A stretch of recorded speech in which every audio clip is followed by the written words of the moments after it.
नाज़रीन किराम अस्सलामु अलैकुम वरहमतुल्लाहि वबरकातुहू। आप देख रहे हैं नासरी मीडिया यूट्यूब चैनल। जो साथी इस चैनल पर नए हैं वो चैनल को सब्सक्राइब कर ले और बेल आइकन को ज़रूर दबाएं। जी हाँ दोस्तों, बाबरी मस्जिद पर गासिबाना कब्ज़ा करने के बाद अब वहाँ पर राम मंदिर की तामीर की जा रही है। इस सिलसिले में 5 अगस्त को हमारे मुल्क के वज़ीर आज़म नरेंद्र मोदी उसकी संग बुनियाद रखने जा रहे हैं। इससे कबल all India Muslim Personal Law board का एक अहम फैसला सामने आया है। आइए डालते हैं इस पर तफसीली नज़र। बाबरी मस्जिद थी और हमेशा मस्जिद ही रहेगी। गासिबाना कब्ज़ा से हकीकत ख़त्म नहीं होती। सुप्रीम कोर्ट ने फैसला ज़रूर दिया है मगर इंसाफ को शर्मसार किया है all India Muslim Personal Law board. आज जबकि बाबरी मस्जिद के मकाम पर एक मंदिर की बुनियाद रखी जा रही है, all India Muslim Personal Law board अपने दीवाना मौक़िफ़ को दोहराना ज़रूरी समझता है कि शरीयत की रोशनी में जहां एक बार मस्जिद कायम हो जाती है वो ताक़यामत मस्जिद रहती है।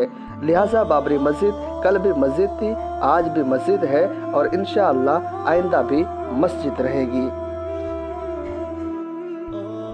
मस्जिद में मूर्तियां रख देने से, पूजा पाठ शुरू कर देने से, एक लंबे अरसे तक नमाज पर रोक लगा देने से मस्जिद की हैसियत ख़त्म नहीं होती।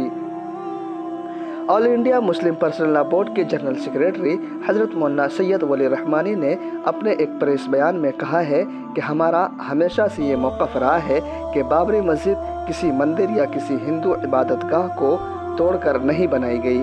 अल्हम्दुलिल्लाह सुप्रीम कोर्ट ने अपने फ़ैसले नवंबर 2019 में हमारे इस मौक़िफ़ की तस्दीक कर दी है। सुप्रीम कोर्ट ने यह भी कहा है कि बाबरी मस्जिद के नीचे खुदाई में जो आसार मिले वो 12वीं सदी की किसी इमारत के थे। बाबरी मस्जिद की तामीर से 400 साल कबल, लिहाजा किसी मंदिर को तोड़कर मस्जिद नहीं बनाई गई।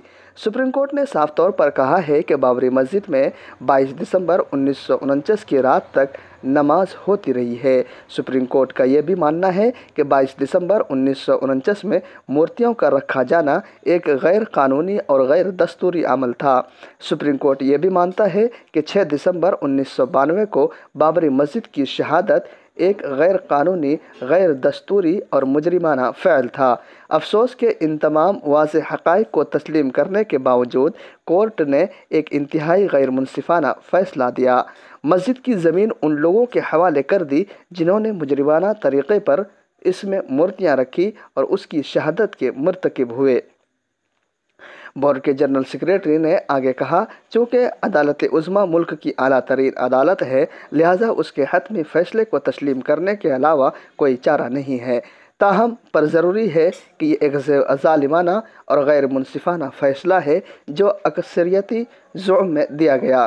सुप्रीम कोर्ट ने 9 नवंबर 2019 को फ़ैसला ज़रूर दिया मगर इंसाफ को शर्मसार किया है।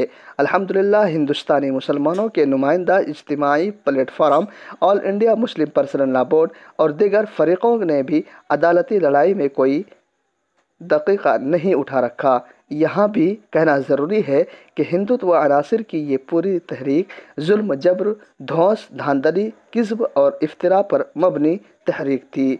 ये सरासर एक सियासी तहरीक थी जिसका मज़हब या मजहबी तालीमात से कोई ताल्लुक़ नहीं था। झूठ और जुल्म पर मबनी इबारत कभी भी पायदार नहीं होती।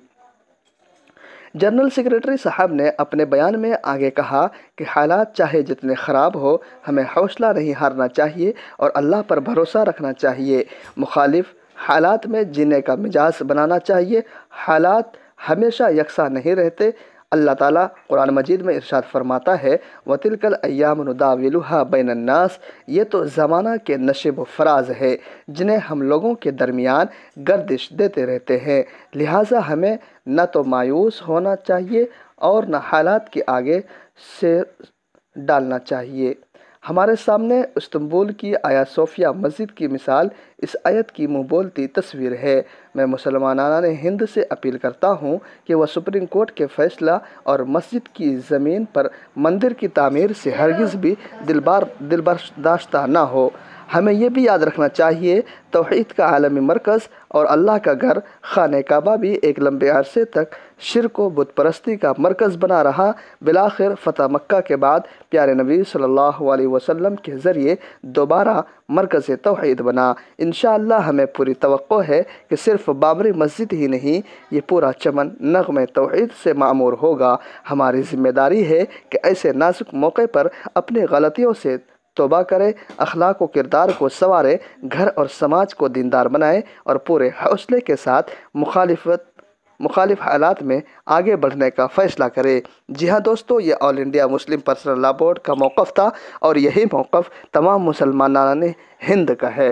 ہماری اس آواز کو دوسروں تک پہنچانے میں ہماری مدد کیجیے۔